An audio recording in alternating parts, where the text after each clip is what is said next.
Today I want to talk about brows or lack of brows.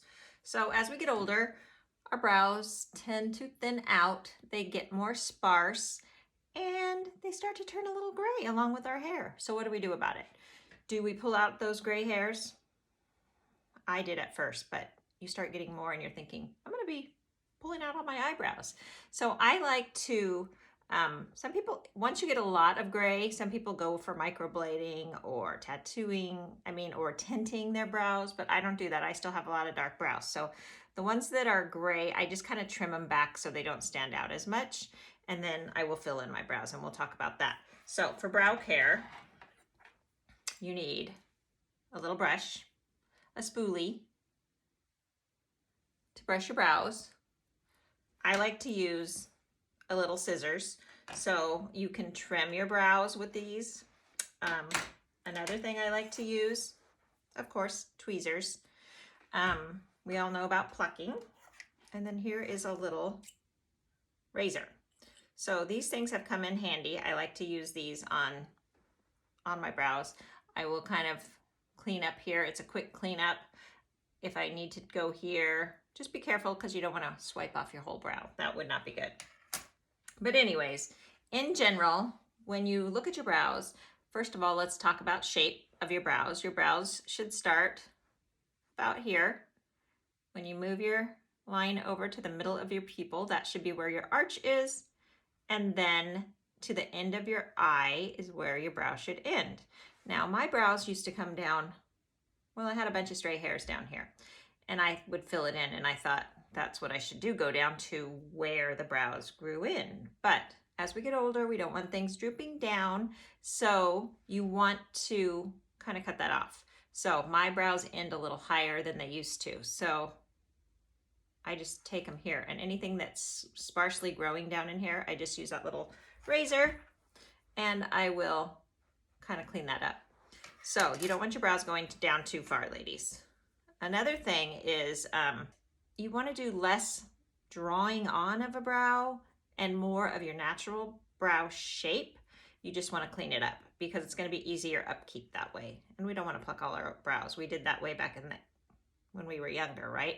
Some people even shave them off. Now that's a lot of upkeep. Anyways, so that's about shaping and care. If your brow hairs are very long, I like to brush them up. I always like to brush my hairs up.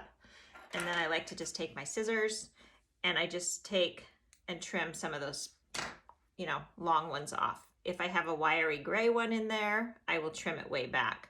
And then I will go down with it, make sure they're not too long. I like to leave mine a little bit longer. So I'll just trim them just a little bit if you have those wild ones going down.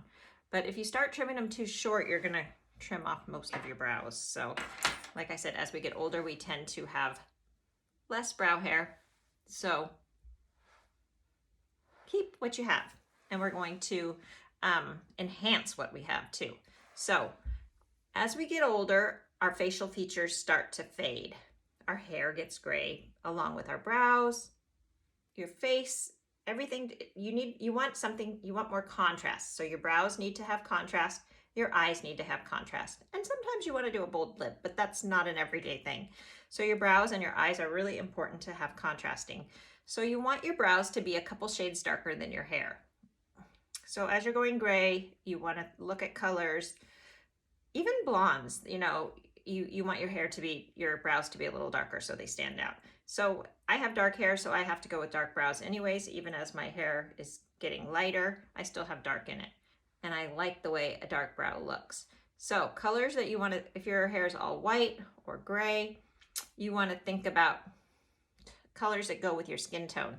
There's ashy colors that look really good. Taupes if you're lighter haired. And then I still go with the darker color, but I want to stay away from warm colors like something that's too chocolatey brown. I don't want that. And black is definitely too dark. There's an eyeshadow color that I use called Coal, and I love the color. It's a dark, dark brown, but it's a cooler brown. So I like to go with the cooler tones that go with my hair.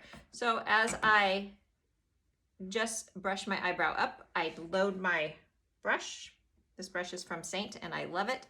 I load my brush with eyeshadow, not too much. We're gonna start out and I start on the lower part here and I just go up towards my arch. And mine is a little curved. Some people's are a straight line. It just depends.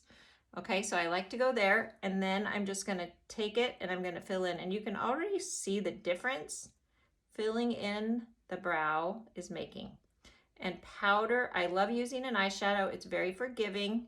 It looks real and it lasts all day. This stays on all day. Okay, so filling in that area. So I went across, then I just started using little brush strokes up. Now this isn't going to give you that tattooed on or brush stroke look that you could get with like a marker. Some people like that. I just prefer this. It's a nice natural look and it's easy. So it's hard to mess up. Then I take this and I still go on the lower edge and I go down and kind of fill that in. And then I just fill in with as much as I want. And then after I do it, if I think that it's too dark, like you can tell it's drastically darker than the other side. The nice thing is with the spoolie, you can just kind of brush it and it moves that eyeshadow powder, kind of lightens it up a little bit until you get it just how you want it. And then you think, oh, this area needs a little bit more. I'll just dip right in to my brow shade. The brow shade that I use is Coal, and I really like it. So you can already tell, you can see this brow. This one looks sparse.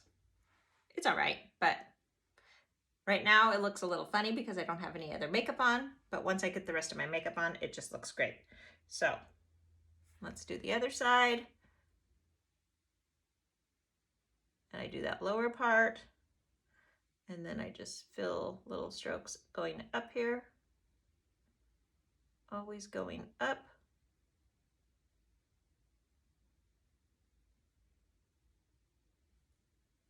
Take my spoolie, kind of move that eyeshadow around. I'm going to do the tail and go from that arch, and I'm going to go to the end here. And just remember, not too far down, ladies. We don't want to drag our faces down, our eyes down. Gravity's taking care of that already. And it's, you know, if you mess up, you can clean it up really well. I like to do my brows first when I do my makeup.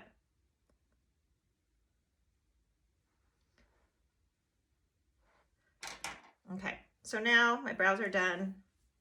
It's going to look much better once I have my makeup on, but you can already see it's not fading away. It's more facial contrast. So that is the start of my brows. Then I like to take, we have this brow wax and I like to use that. It fits right in my compact. I take my spoolie and I get it wet. I'll spray it with a little Stay Spray. And then I'll take my spoolie and I'll just go around in the brow wax. And then I'll just take that, just touch up.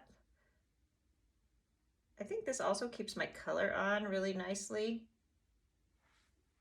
And it keeps my brows in place. Keeps them looking great all day. If you're young and you have long brows, you definitely, I used to have problems with that, but now my brows are sparse and short. But this brow wax really works great. You gotta make sure you spray your spoolie to get it wet and then kind of get it in that brow wax. But those are my tips and my tools for keeping my brows maintained and looking great. So don't forget your brows, ladies, because they're very important to frame your eyes, to create contrast on your face. You just want to have those brows kind of standing out. If you need help choosing colors for your brows, I'd be happy to help you do that. So we have lots of different eyeshadow colors that work great on brows. Some people like to use contours on their brows, which is the cream contour, and that's personal preference. I personally prefer the powder. I just like, do it, done, stays all day, and easy, can't mess it up.